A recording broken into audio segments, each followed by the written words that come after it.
Most riders think they know what will kill them on a bike. Cars not seeing you, gravel in a turn, some idiot texting and drifting into your lane. You have heard it all before. But here is what nobody is telling you. The deadliest threats are not the ones you are watching for. They are the ones you are ignoring right now. The mistakes that do not show up in crash reports because nobody is looking for them. The habits you think are harmless until they put you in the hospital or worse. I am breaking down 15 hidden killers that are filling accident reports without anyone naming them. And I guarantee you are guilty of at least 3 of these right now. Number 1 is riding under emotional influence. This is the deadliest mistake on this list because we cannot legislate against it. You cannot breathalyze someone for anger or sadness, and it is killing riders every single day.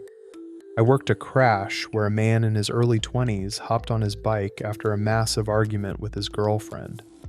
Less than a mile down the road, he took that anger out on his right-hand grip.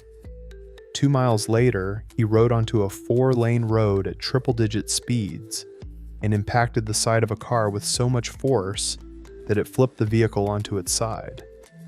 He went straight into the door panel. That is one of those crashes I cannot get out of my head. Here is what happens in your brain when you are riding angry or depressed. You get tunnel vision. Your risk assessment goes out the window. You are chasing that adrenaline high to try to kill the pain, and it clouds every bit of judgment you have. Motorcycle therapy is real. I believe in it. But not when you are at emotional extremes. If you just got laid off, if you are in a screaming match with your spouse, if you are dealing with grief, do not immediately turn to the bike. Let yourself cool down first. Get your head right, because that throttle hand becomes a weapon when your emotions are running the show. Number 2 is following too close. This one turns lifesavers into life takers. You know those head checks you do before changing lanes? The ones where you glance over your shoulder to check your blind spot? Our friends in the UK call those lifesavers, and they are right. But if you are tailgating the car in front of you, and you turn your head for that split second, and they brake hard, you are going into the back of that vehicle before you even know what happened. Then there is the interstate scenario. You are doing 70 miles per hour, following too close to see what is coming. That car ahead runs over a tire tread, or a ladder, or some chunk of debris. By the time it pops into your vision, it is already under your front wheel. You hit that object with 0 reaction time. It throws off the gyroscopic balance of your wheels, and now you are dealing with a death wobble or a tank slapper at highway speed. The bars are out of control, and you are just hanging on, hoping physics does not kill you. You need 3 to 4 seconds of following distance minimum. The 2-second rule does not cut it on a bike. You need to see the road ahead, not just the bumper in front of you. Keep that following distance, and you give yourself a fighting chance. Number 3 is target fixation. Your bike goes exactly where you are looking.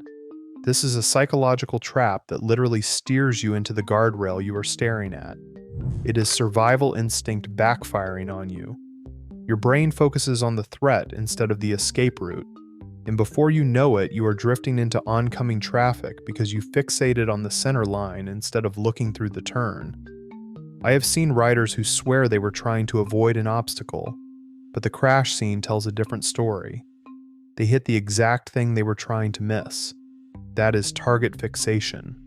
Your eyes lock onto the danger, and your hands follow, without you even realizing it. The fix is simple, but hard to execute under pressure. Force your eyes to look through the turn, not at the obstacle. Look where you want to go, not where you are afraid you will end up. Train yourself to do this on every ride, because when that split-second moment comes, you will not have time to think about it. Those mental mistakes set you up for failure before you even twist the throttle. But the next batch of killers will take you down even if your head is in the game. These are equipment failures you are ignoring right now. The stuff that looks fine until it is not. And by the time you realize something is wrong, you are already on the ground wondering what happened. Number 4 is tires. I am not talking about tread depth. I am talking about age and compound breakdown. This is the trap that catches new riders every single time.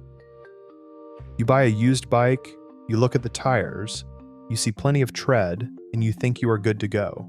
You are not. Tires have a shelf life. The rubber compound breaks down over time, whether you are riding on them or not. After about 5 years, that rubber starts losing its ability to grip the road. You can have a tire that looks brand new, full tread depth, no visible damage, and it is still a traction time bomb waiting to go off in the middle of a curve. Here's what you need to do. Look at the sidewall of your tire. You will see a 4-digit code buried in there. For example, it might read 2225. That means the tire was manufactured in the 22nd week of 2025. If that date is more than 5 years old, you need to replace those tires regardless of how much tread is left. Manufacturers say 5 to 7 years. I am telling you to stay on the low end of that for motorcycles. You remember those old Michelin commercials with the baby sitting in the middle of the tire? You are that baby. You are the one riding on these things. Do not gamble with expired rubber. Number 5 is improper helmet fit and age. Your helmet is the one piece of gear protecting your brain, and most riders are compromising it without even knowing. Let's start with fit. A loose helmet will rotate on impact. That rotation can break your neck. A helmet that shifts around on your head during normal riding is not protecting you the way it's designed to. Then there is age. The expanded polystyrene foam inside your helmet degrades over time. After 5 years, even if it looks perfect on the outside, the impact absorption is compromised. And here is the part nobody talks about. One significant drop and that helmet is done. If you drop your helmet from waist height onto concrete, the foam compresses. It will not compress the same way again in a crash. You just turned your safety equipment into a hard hat. The math here is brutal. You are trusting a $100 helmet to protect a $1 million brain. If that does not make you rethink your gear budget, I do not know what will. Number 6 is cold tire syndrome. This is crashing in the first 5 minutes of your ride because you leaned before the rubber was ready. I see this all the time. Parking lot heroes who rip out of their driveway and immediately lean into the first curve like they are on a track day. Cold tires have zero grip. Zero warning. You are on the ground before you realize what happened.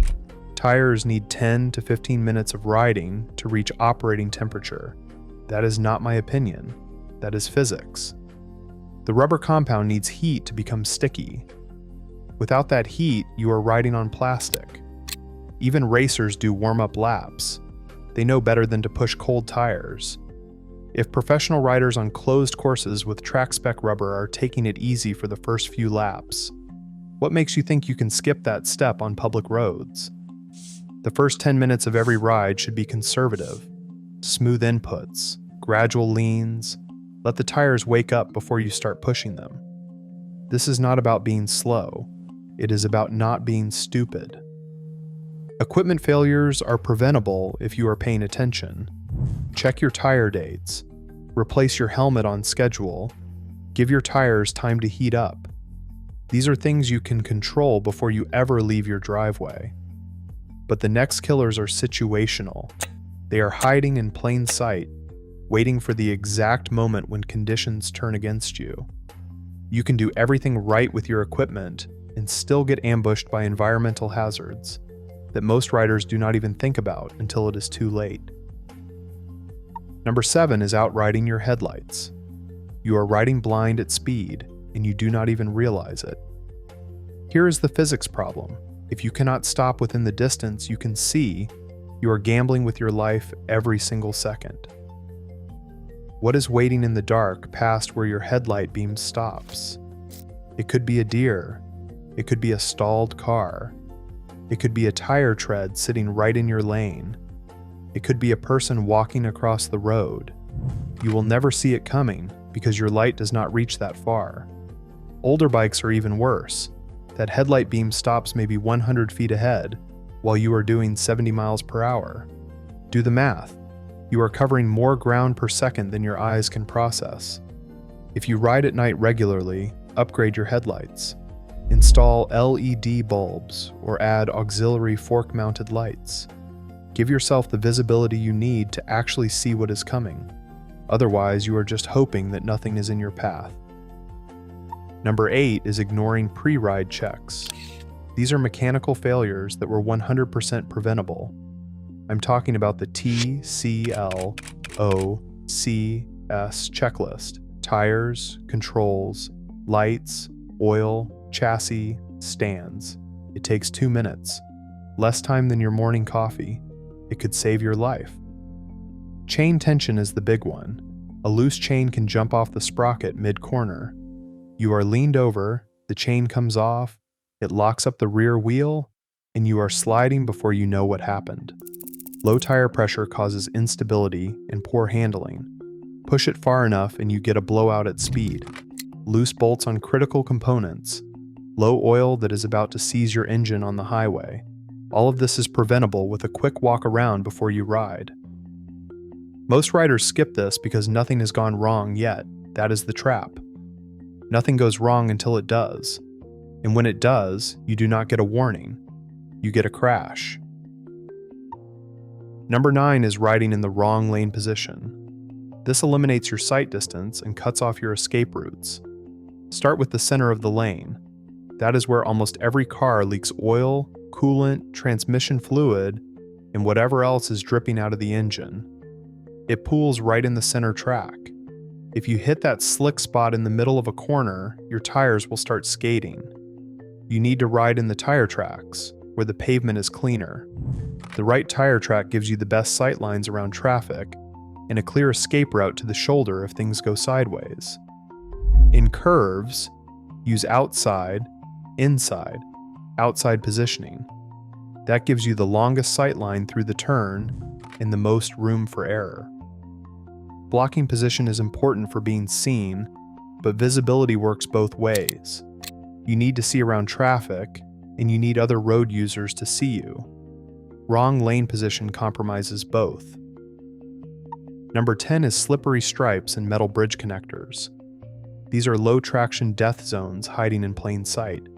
Painted road markings have zero grip when wet. That big white stop bar at the intersection, if it is raining and you put your foot down on that thing, your foot slides out and the bike goes with it.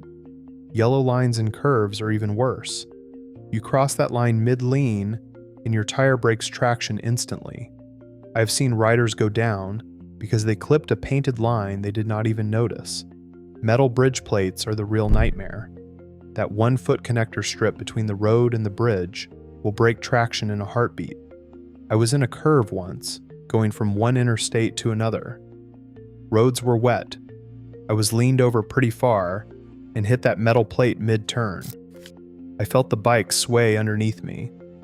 That pucker factor moment when you know you just lost traction and you are hoping physics gives it back. Luckily it did, but in the wrong scenario, that metal plate puts you on the ground. Watch for these hazards. Painted lines, metal plates, manhole covers. They are all traction killers waiting to catch you off guard. Environmental hazards will ambush you when conditions line up against you. Wet roads, dark nights, debris you cannot see, metal plates in the wrong place. You cannot always avoid these situations, but you can ride smart enough to survive them. These final killers are different. These are not about bad luck or bad conditions. These are about overconfidence, thinking you are better than you actually are, trusting technology to save you when physics says otherwise. These mistakes come from ego and ignorance, and they are just as deadly as anything else on this list. Number 11 is over-reliance on ABS and traction control. Modern technology gives you false confidence until it cannot save you anymore. This is the new rider trap. Buying a leader bike because it has all the safety features and thinking that ABS and traction control make you invincible. Here is what that tech actually does. It prevents the worst-case scenario. It keeps you from locking up the brakes or spinning the rear tire under hard acceleration, but it does not make you a better rider. It does not teach you throttle control or brake modulation. It only catches you when you screw up. Physics still wins. You can exceed the limits of traction control in a wet decreasing radius turn. The computer cannot defy the laws of grip. When you run out of traction, no amount of electronic intervention is going to save you. The real problem is the skill gap. Riders who never learned threshold braking because ABS always saved them. Riders who never learned smooth throttle control because traction control always caught their mistakes. When that technology fails, or when you are in a situation it cannot handle, you have no skills to fall back on. Number 12 is not understanding engine braking. Most riders over-rely on friction brakes, and it leads to lockup in emergency situations. Engine braking is using lower gears to slow the bike through drivetrain resistance. It is not just about saving your brake pads. It is about control. Here is the panic stop mistake. You grab only the front brake. You squeeze too hard. The wheel locks up. Now you are sliding and hoping you do not go down. If you had been using engine braking along with your friction brakes, you would have more stopping power and more stability. Downshift strategy matters. Rev matching and progressive downshifts give you more control over your deceleration. Racers use engine braking to set up for corners. They are not just relying on the brake lever, they are using every tool available to control their speed. You should be doing the same thing. Number 13 is forgetting to cancel your turn signals. This causes T-bone accidents that are completely preventable. You have your left signal on. A car at the stop sign thinks you are turning onto their street. They pull out in front of you. You are not turning. You forgot to cancel your signal 3 blocks ago. Now you are about to hit them broadside. This gets worse when you ride multiple bikes. Different motorcycles have different signal switches. Some are easier to cancel than others.